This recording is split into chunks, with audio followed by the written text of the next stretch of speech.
इस वीडियो में मैं आपसे बात करूंगा राजस्थान हाई कोर्ट एलडीसी या एग्ज़ाम के लिए एक्सपेक्टेड कट ऑफ कितनी जाएगी और इसमें नॉर्मलाइजेशन प्रक्रिया किस तरह से की जाएगी, इन दोनों के बारे में चर्चा करूंगा। वीडियो अच्छा लगे तो चैनल जरूर सब्सक्राइब करें और वीडियो को अधिक से अधिक शेयर करें। जैसा कि आप सबको पता है, राजस्थान हाई कोर्ट एलडीसी का एग्ज़ाम नोटिस जब जारी किया था हाई कोर्ट ने कि 12 व 19 तारीख को एग्ज़ाम आयोजित करवाया जाएगा, उसी नोटिस में उन्होंने लिखा था कि इस एग्ज़ाम में नॉर्मलाइजेशन करवाया जाएगा। कि नॉर्मलाइजेशन कब करवाया जाता है? जब कोई भी एग्ज़ाम दो से अधिक शिफ्टों में करवाया जाता है, अलग अलग पेपर, तब नॉर्मलाइजेशन किया जाता है। इससे क्या होता है कि अगर किसी का पेपर सिंपल आता है तो उसके या तो मार्क्स उतने रहते हैं या 1-2 नंबर कम भी हो जाते हैं। अब जिनका पेपर टफ आता है तो उनके 2-3 नंबर बढ़ भी जाते हैं या फिर उनके नंबर जो सिंपल पेपर होते हैं उसके बराबर कर दिए जाते हैं। अब इसके लिए भी हाई कोर्ट एलडीसी नॉर्मलाइजेशन का एक फार्मूला जारी करेगा जिसमें वो आपको बता देगा कि हमने नॉर्मलाइजेशन इस फार्मूले से किया है। वो कैसे करेगी इसकी भी चर्चा मैं आपसे कर दूंगा जब हाई कोर्ट एलडीसी नॉर्मलाइजेशन का फार्मूला रिलीज करेगी। सबसे पहले आपको बता देता हूँ कि 12 और 19 तारीख को आयोजित एग्जाम में 50 क्वेश्चन आपके हिंदी के थे, 50 क्वेश्चन राजस्थान जीके के थे और 50 क्वेश्चन किसके थे? इंग्लिश के। 150 क्वेश्चन थे, पर क्वेश्चन 2 नंबर का था, यानी कि पेपर आपके 300 मार्क्स का था।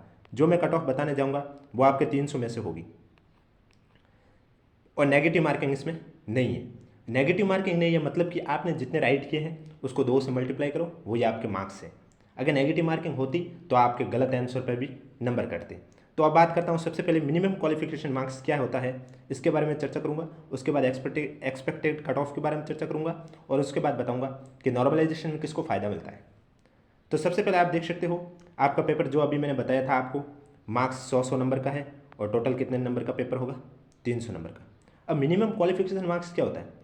अगर कभी ऐसा हो जाए कि आपकी कट ऑफ 120 से भी नीचे चली जाए तो उस टाइम किसी का भी सिलेक्शन नहीं लिया जाता है, क्योंकि यहाँ स्पष्ट रूप से लिखा हुआ है SC, ST और PH कैंडिडेट के लिए मिनिमम क्वालिफिकेशन मार्क्स 120 लाना कंपलसरी है। अगर आपके 120 से कम है और कट ऑफ भी कम जा रही है तो समझ लीजिए किसी का सिलेक्शन नहीं है, क्योंकि आप पास भी नहीं हुए। तो पासिंग मार्क्स आपके 120 नंबर लाने बहुत ज़रूरी है। कितने में से? 300 में से। और अदर कैंडिडेट जैसे कि जनरल और OBC वाले हुए तो उनको मिनिमम 300 में से 135 नंबर लाने कंपलसरी है। 135 से कम है तो अगर कट ऑफ भी बहुत लो चली जाए तो भी उनका सिलेक्शन नहीं होगा, क्योंकि वो पासिंग मार्क्स भी नहीं लेके आए। तो मिनिमम क्वालिफिकेशन मार्क्स का अर्थ यही हुआ कि आपके पासिंग मार्क्स कम से कम इतने तो होने जरूरी है। अब बात करता हूँ एक्सपेक्टेड कट ऑफ के बारे में, जो कि मेन कैटेगरी मेल और फीमेल में OBC, general, SC, ST, EWS की कितनी जा सकती है। तो सबसे पहले बात करूँगा जनरल कैटेगरी की। जैसे कि आपने लास्ट बार देखा था 2022 के पेपर में, जनरल कैटेगरी की जो कट ऑफ थी वो बहुत कम गई थी OBC से, लेकिन ऐसा बिल्कुल नहीं होगा इस बार। OBC की कट ऑफ से तो ज़्यादा ही जाएगी जनरल की। तो पिछली बार जो गई थी 190 से 95 के बीच में रही थी जनरल की कट ऑफ, लेकिन इस बार आपके 225 से लेकर 230 के बीच में रहने की उम्मीद है।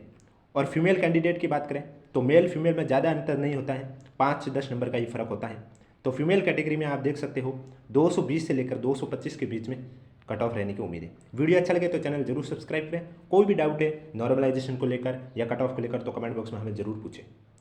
नेक्स्ट आपका आता है SC कैटेगरी। SC कैटेगरी में मेल की बात करें तो SC कैटेगरी की जो मेल की कट ऑफ है वो आपके रहने के चांस है 195 से लेकर 200 के आसपास। कितनी रहने की चांस है? 195 से 200 के बीच में। और फीमेल कैटेगरी की बात करें तो इनकी 190 से लेकर 195 के बीच में रहने की उम्मीद है। नॉर्मलाइजेशन में फ़ायदा किसको होता है? जिनका पेपर टफ होता है उनको फ़ायदा होता है, क्योंकि उनके मार्क्स बढ़े जाते हैं। जिनका पेपर सिंपल होता है उनको फ़ायदा नहीं होता है, क्योंकि उनकी तुलना की जाती है टफ पेपर से। दोनों का एवरेज निकाला जाता है एक मार्क्स, फिर उससे ये जो फॉर्मूला रिलीज करेंगे तो मैं आपको बता दूंगा कि किस तरह से नॉर्मलाइजेशन इन्होंने किया था। SC कैटेगरी की बात करूँ ST कैटेगरी में, तो ST कैटेगरी में जो मेल की कट ऑफ है वो 185 से लेकर 190 के बीच में रहने के चांस है। और फीमेल कैटेगरी की बात करें तो फीमेल की 180 से लेकर 185 के बीच में रहने की उम्मीद है। ST कैटेगरी की बात करूँ OBC कैटेगरी की, तो OBC और जनरल में भी ज़्यादा अंतर नहीं होता है, हर बार आप देख सकते हो। लेकिन लास्ट बार पता नहीं OBC की बहुत हाई चली गई लेकिन जनरल की कम गई थी। OBC की कट ऑफ 220 से लेकर 225 के बीच में रहने की उम्मीद है। और फीमेल कैटेगरी में देखा जाए तो 215 से लेकर 220 के बीच में रहने की उम्मीद है। नेक्स्ट कैटेगरी आपकी आती है MBC। MBC में आपकी जो कट ऑफ है वो मेल कैटेगरी में 195 से लेकर 200 के बीच में रहने की उम्मीद है। और फीमेल कैटेगरी में बात करें तो फीमेल में 192 से 196 के बीच में रहेगी। उसके बाद लास्ट आपकी आती है EWS। EWS में आपके मेल की जो कट ऑफ है वो 215 से लेकर 220 के बीच में रहने की उम्मीद है, और फीमेल कैटेगरी है उसकी 210 से लेकर 215 के बीच में रहने की उम्मीद है। ये आपकी एक्सपेक्टेड कट ऑफ है। बाकी आपने दोनों एग्जाम दे दिए हैं, दोनों एग्जाम देखे होंगे पेपर, और वीडियो अच्छा लगे तो चैनल जरूर सब्सक्राइब करना और वीडियो को अधिक से अधिक शेयर करना।